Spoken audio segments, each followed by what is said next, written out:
So good day mga boss. So ngayong araw mag-update tayo dito ng mga available sa ating beta shop, no. So papakita ko sa inyo isa-isa yung mga pwede nyong ma-avail. So una-una PM lang kayo sa page ko. So nagsiship nga pala ako nationwide. So ang page ko is Red Phoenix Beta Shop, no. Search nyo lang sa Facebook Red Phoenix. So PM lang kayo dyan. Diyan ako nagre-reply mga boss. So mag-umpisa na tayo. So tara na, let's go. So dito mga boss, so meron nga pala tayo dito mga male na yellow fancy. Ay, yellow banana pala, sorry. So meron tayo dito mga yellow banana na male. So meron din tayo dito mga candy koi na male. So yung mga yellow banana natin is going regular size pa lang, no, mga junior size. So meron tayong breeder size, isa lang. Ayan.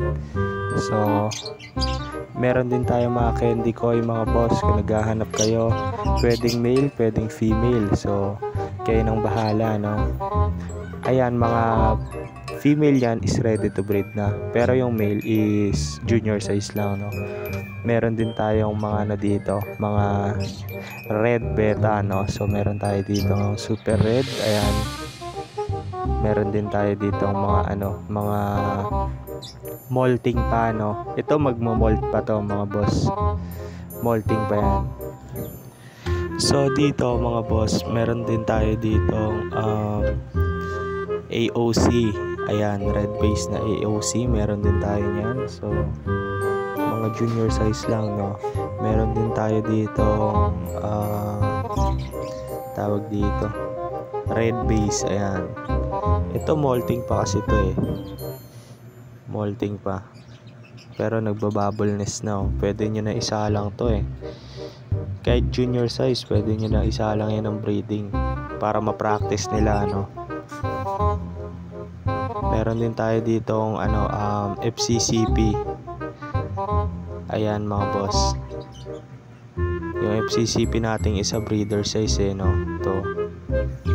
Yan, FCCP yan. Nagbabubble nest na, no. Syempre meron din tayo dito classic Hellboy. Ayan, meron tayong classic Hellboy mga boss, junior size. Ayan, nag-flare na rin eh, no. So kaso male lang, walang female.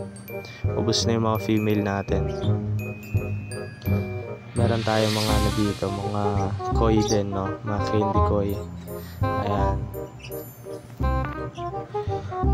Ayan yung mga example natin ng ibang candy koi na mga boss, na mga molting pa, no. So pag tinalisay nyo yan, maglalabas yan ng kulay. Ayan, mga bata pa kasi to eh.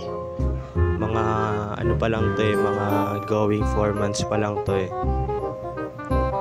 Ayan, meron mga 4 months old na, pero di nagkakalayo sila ng edad, no. So dito tayo sa mga naman, sa mga Dumbo ear na Asian PK. So dito may male and female tayo. So pwedeng male, pwedeng female. So mamaya papakita ko sa inyo yung mga female ng Dumbo ear natin. So dito muna tayo sa mga male. Ayan yung mga male natin. Meron tayong lavender, pineapple. So meron din tayong salamander. Dito naman sa mga Dumbo mga boss, meron din tayong dito, mga blue salamander, no. Ayan, mga Dumbo ear. So kung mapapansin nyo, maliliit pa sila. Mga pa lang to eh, mga siguro 1.5 inches mga boss. Siguro going 1.5 inches tong mga Dumbo ear natin, no. So ito mga boss, buhay na to kapag ipapaship sa inyo, yung mga gantong size. Ayan. To, mga big ear talaga to, mga elephant ear to pag pag napalaki niya na, no. So rin to eh, kukuha ko ng isang breeder ko dito, isang pair lang, tapos i-breed ko rin, no, para may breeder din ako ng Dumbo ear. So meron din tayo ditong yellow fancy mga boss, and light base na na FCCP. Itong yellow fancy mga boss, type ko yan. Pag pinaganda ko yan, tapos naglabas ng magandang kulay yan, ang lupit niyan mga boss. Ayan o, nakikita ko na yung forma ng isda. Ang ganda o. Magandang klase ng yellow fancy yan. Pag rinom yan, maganda yan. Dito meron tayong mga light base na FCCP. Mga breeder size naman na to. Male lang, wala tayong female.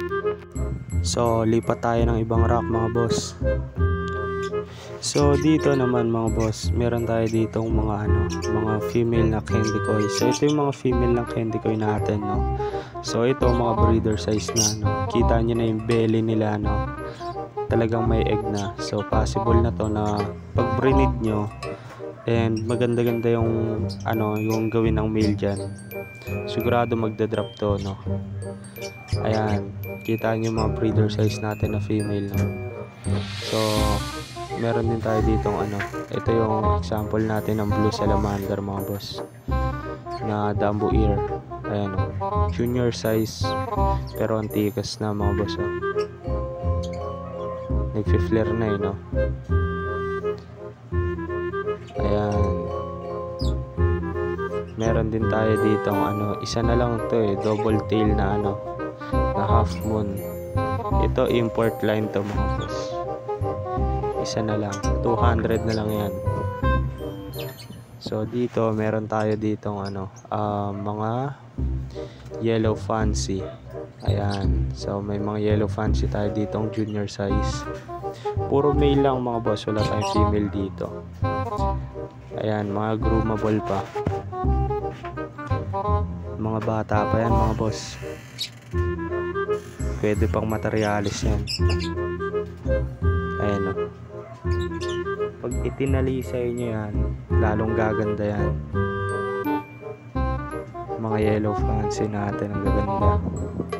Ang gaganda ng mga kulay nila no? So dito naman tayo lumipat sa kabilang rack, no. So meron tayo dito tayo papakita ko sa inyo yung mga female ng Dumbo ear natin. So dito yung mga female ng Dumbo natin. Ayan, so mas malalaki sila kumpara sa male, no. Pero halos magkakaedad lang yan mga boss. Ayan, mga Dumbo ear na female. Meron yan mga pair mga boss. Ano na rin to na pagpilian na, pero magaganda pa to. Mga bagong labas ko to may mga napili na dito, pero ito mga bagong labas na, bagong display kumbaga. So dito meron tayo dito namang mga candy koi na male. Ayan, ito yung linya natin ng candy koi na male mga boss. Ayan mga molting pa. Kung gusto nyo mag-breed ng candy koi, ito meron tayong pair ng mga candy koi.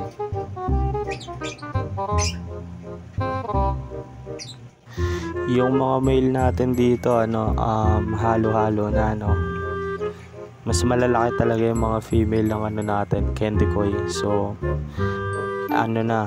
breeder size na talaga. Itong mga male mga pa lang tayo, junior size Ayan mga molting pa mga boss. May mga na dito full color na nung isang araw, kaso nakuha na rin nakuha na. Ito mga pa to, mga molting pa, pero magkukulay naman to pag itinalisay na. Ayan, ang maganda lang sa beta mga boss, kapag alam nyong talaga magandang klase yung niya, yung jeans nya, kapag pinaganda nyo yan, mas mataas ang presyo nyan.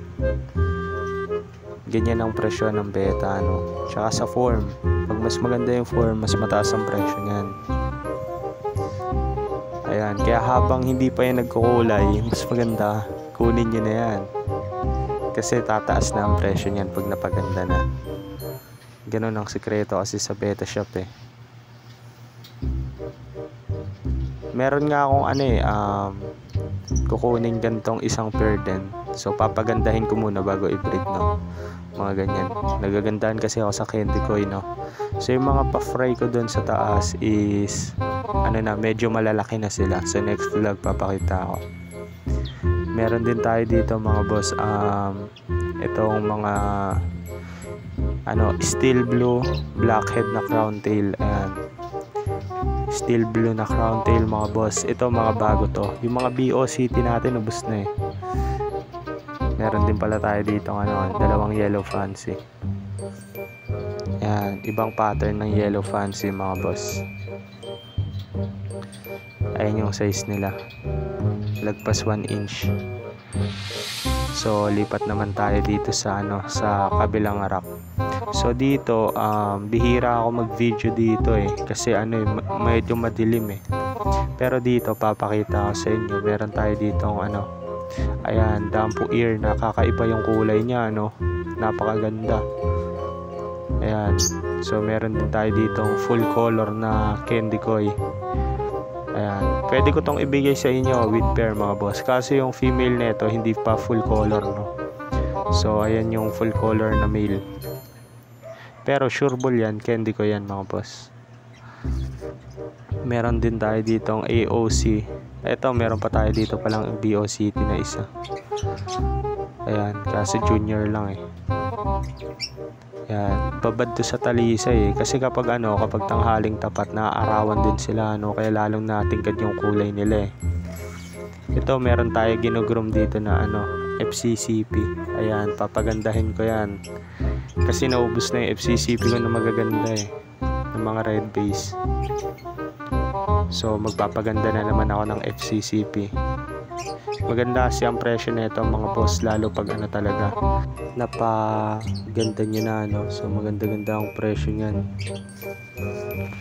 So dito naman mga boss, meron din tayo dito pineapple na Dampu ear. Ayan, so nilagay ko to noong mga 4 days ago. Ayan, itong dalawang to. So ngayon medyo bumibilis yung paglaki nila kasi mas maluwag yung lagayan nila eh mas nakakalangoy sila. Ayan, yung mga naka-beta tank natin dito is mga full color ng mga candy koi. Meron din tayo dito pinapaganda pa lalo na FCCP. Ayan mga red base din, FCCP na red base. Ayan, ang gaganda rin kasi ng forma nito mga boss, kaya pinapaganda ko rin Ayan ganda. Ginugroom ko pa mga boss. Ayan. Pag ito lalong siguro after 1 week, 2 weeks siguro okay na yung presyo niyan. So ngayon mababa ko pa lang siya nabebenta. So pag binili nyo yan, siguro ang presyo ko lang dyan is nasa 250 ngayon pero by next week siguro pag lalo mas maganda na yun, mas okay na yung presyo nun. Meron din tayo ditong mga long fins mga pang pet quality na lang yan. Hindi kasi talaga ako fan ng long fins kaya mura ko lang yan din binibenta kahit imported. Hindi ko siya type So dito meron ako ditong labo. Meron ako ditong mga full color na candy koi din Ayan, mga full color mga boss. Kung gusto nyong pair, ito na ibibigay ko sa inyo. Napakulay ko na. Same price pa rin. Ang pair ko dito mga boss is 350 pair, 200 mil So, ang presyo ng mga beta ko is 200 each. Ayan, 200 each. So, pag pair 350. Pero dito sa may mga gaganda tayong presyo dito. So, hindi lahat 200 meron din tayong magagandang presyo. Ayan, pero karamihan ng nakabote is 200 each. Dito meron din tayo ditong mga crown tail. Sa mga crown tail 200 lang yan. Sa Dambo 200, 350 pair. Ang out ko nga dyan minsan is 300 lang by pair. So ayan, hanggang 300 by pair sa Dambu ear. So 350. Pag lumaki-laki na yung male, 350 na yan. Baka mag 400 pa kasi alam naman natin na mahal ang Dambu sa iba Ayan yung mga available natin dito mga boss. PM na lang kayo sa page ko ng Red Phoenix Beta Shop. So search nyo lang. So hanggang dito na lang mga boss. Next vlog natin is papakita ko sa inyo mga beta fry. Yeah.